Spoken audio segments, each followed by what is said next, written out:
first time I met you, which you most probably might remember, was in the wonderful days when I was on my very first tour with Yes, and we were third in the bill to 10 years after. There was Jay Giles' band in the middle, which is out in LA. We had the wonderful 25-minute spot, which I'm sure you went through as well. And I was actually, this is no bullshit, I was very actually stunned by, I couldn't believe there was like 18,000 people just absolutely going bananas when you wandered on the stage. What year was that? 71. 71. It was great. It kind of built up slowly. To tell you the truth, I went off it. I used to call them the concrete obelisks because of the sound you got. I really prefer playing kind of a 3,000-seater club. I mean, really, like the marquee. It's not that big. But you know, when you get the sweat dripping off the walls and the sound goes doof, and you go in them big ice hockey stadiums and the sound, and you play a chord and it goes wow, and you know, the first 50 rows can see you and there's little specks at the back. And it seemed a bit strange to me.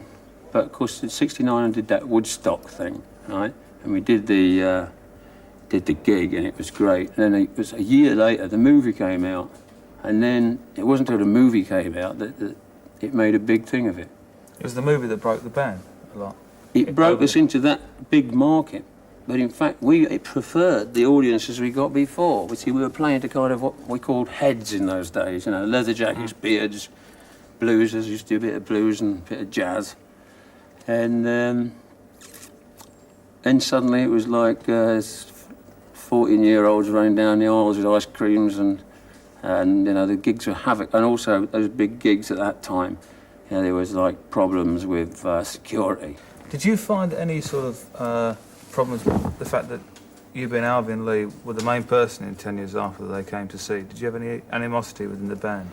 Well, there was a bit, but I mean, it wasn't supposed to be that way. But I mean, I sing and play lead guitar, you know. I mean, that's kind of natural that.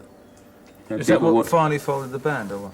No, not really. We got over-toured. You know, when a band breaks, I mean, when you start off, all you're trying to do is fill your gig sheet, right? If you can get 6 nights a week, you're raving. And then when the band broke, you know, we were like, played for about 3 years, 6 days a week. And then we had time to think, and we had no time to write new tunes, and everybody started grumbling a bit, and you know, the heart went out of it. Ash and I have had the lucky choice of bringing the people that we wanted to the programme to play, and it's nice to get back to what we call, and this is no offence to newcomers around, some good musicianship, people who can play, and people who've got something to talk about. Do you miss that sort of musicianship that's going around now? In a way, I do. I tend to stick with the kind of Thames Valley gang I know, you know. Yeah, right. But I think they're there or they're building. You know, some of the 18. I've had a few bands in my studio, and you know, like 18-year-old kids, and they can't play great yet, but occasionally you see one that will be doing in a couple of years, you know, and maybe they are there. It's just, you know, the communication problem. If a company came along to you tomorrow and said, "Would you put, you know, 10 years after back together again to do an album and to maybe do a tour," would you do it?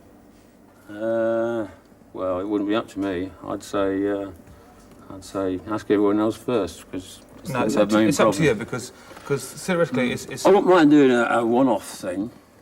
I wouldn't particularly like to go off on it all the while. Let's put it this way. So I was a record company, and I said to you, I said, "Alvin, you're the governor of the 10 years after.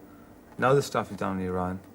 Would you put a 10 years after back together again to do an album and to do a tour? Would you do it?" I consider it. I have to ask the chaps. I can think of no better intro. Thanks very much, Howie. Please subscribe and see some of the silly things I get up to, and the musical stuff as well.